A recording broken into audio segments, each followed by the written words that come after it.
Hey guys, welcome back to my channel New Livezone. Good morning.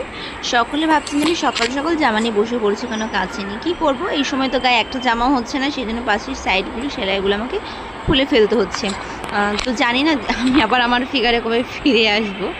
যাই হোক, সেই আজ রবিবার। আজ আমার কিছু ব্লাড টেস্ট দিয়েছেন ডাক্তারবাবু, তো সেগুলো আমি করতে যাব। তো সে টাইমে 10টা সাড়ে 10টার মধ্যে যেতে হবে, তো সেই জন্যে আমি না খেয়ে দিয়ে থাকতে হবে। আর এই যে জামা হচ্ছে না একটা, সেই জন্য জামা বার করে নিয়েছি, জামাটা খুলতে লেগে গেছে সেলাইটা। Good morning, welcome back to my channel New Livezone. তো আজকে আছে আমার পরীক্ষা। ডাক্তারবাবু এ মাসে অনেক পরীক্ষা নিরীক্ষা দিয়েছে, যেহেতু আমি যাচ্ছি পরীক্ষা নিরীক্ষা করতে। কোথায় যাচ্ছি সেটা সবটা আপনাদের সাথে শেয়ার করব, আর কি হলো কি বললো সেটা বলবো। তো চলুন যাই। তো আজ যেহেতু সানডে, অমিতের ছুটি আছে, অমিতের বাড়ি, আমারও সুবিধা হয়েছে, ওরও সুবিধা হয়েছে। তো সেই জন্য আমাকে নিয়ে রক্ত পরীক্ষা করতে চলে গেলো। আর আজকে দুবার রক্ত দিতে হবে আমাকে। একবার না খেয়ে দিই সকালবেলায়, তারপরে আবার খাওয়া দাওয়ার 2 ঘন্টার মধ্যে আমাকে রক্ত পরীক্ষা করতে হবে। তো সেই জন্য সুবিধা হয়েছে। প্রথমে একবার সকালবেলা নিয়ে গেল, এই যে এই মা নার্সিংহোম লেখাটা দেখছেন, এটা হচ্ছে আমার জিজুর, বড় জিজুর নার্সিংহোম, নিজেদের সেন্টারও। তো জিজুর কাছে আমি গেছিলাম রক্ত পরীক্ষা করতে। তো এর পরবর্তীতে দেখবেন রক্ত নিতে গিয়ে আমি কী করছি, আমার তো ভীষণ ভয় লাগে। যাই হোক, চলে গেছিলাম সকালবেলায় না খাওয়া দাওয়া করে। জিজু বসেছিল ওখানে, আর অমিত গিয়ে বসে পড়লো। আমার তো একটু ভয় লাগছে ভেতরে, স্বাভাবিক ভয় তো লাগবে, জানি কিছুই লাগে না, তবুও একটু যে ভয়, সে ভয়টাই লাগছিল। এই যে সকালবেলায় আমি যে না খেয়ে দিয়ে চলে এসেছিলাম বাড়িতে খাওয়া দাওয়া করার পরে আবার দেখুন, আবার দুপুরবেলায় 2টো নাগাদ আমি বেরিয়ে পড়েছিলাম রক্ত দেওয়ার জন্য। আবার অমিত আমাকে নিয়ে যাচ্ছে। এবার কাণ্ডটা দেখুন আমার ইঞ্জেকশন দেখে।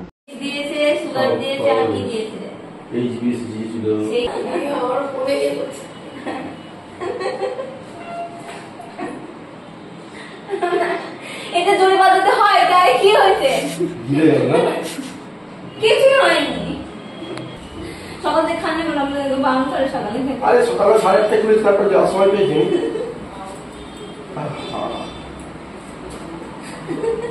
ইয়ে করো না বাবা, হাত ধরে দে। তোমার কথা দিতে হচ্ছে না, যেন মনে হচ্ছে।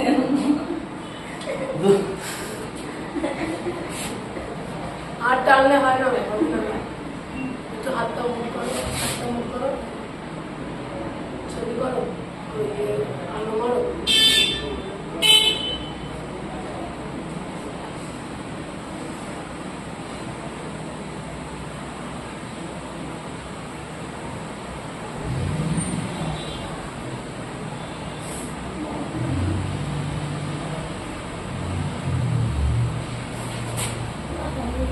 মিথ্যে কথা বলিস না বাবা, লাগে উঠে করো লাইনটা করে দেবেন।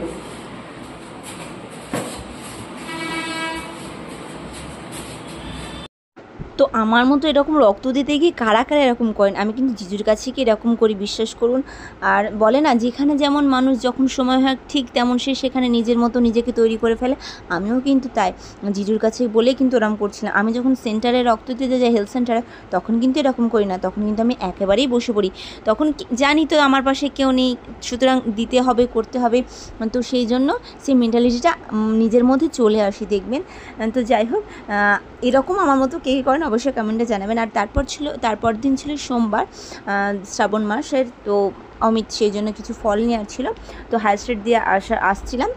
আসার সময় যা ফল লাগবে সেই ফলগুলো কিনেছিলাম।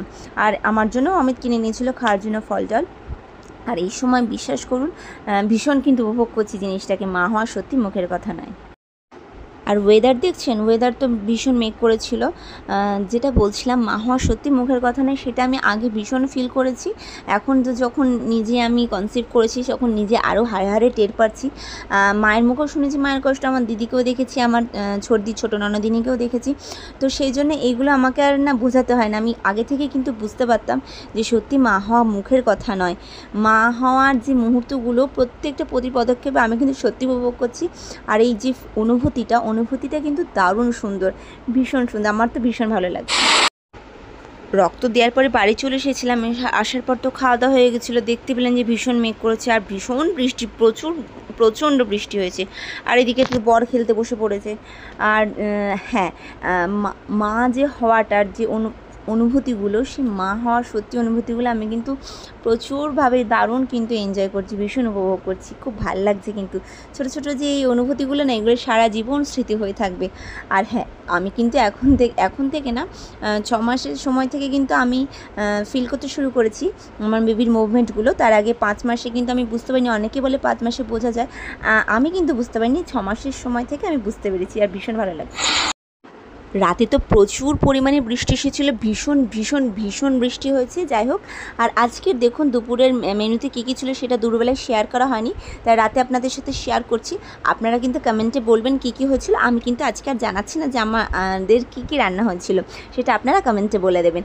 আর হ্যাঁ, আমার মতো কারা এরকম প্রথম মা হচ্ছেন আর অনুভূতিগুলো কেমন, অবশ্যই আমাকে কমেন্টে জানাবেন।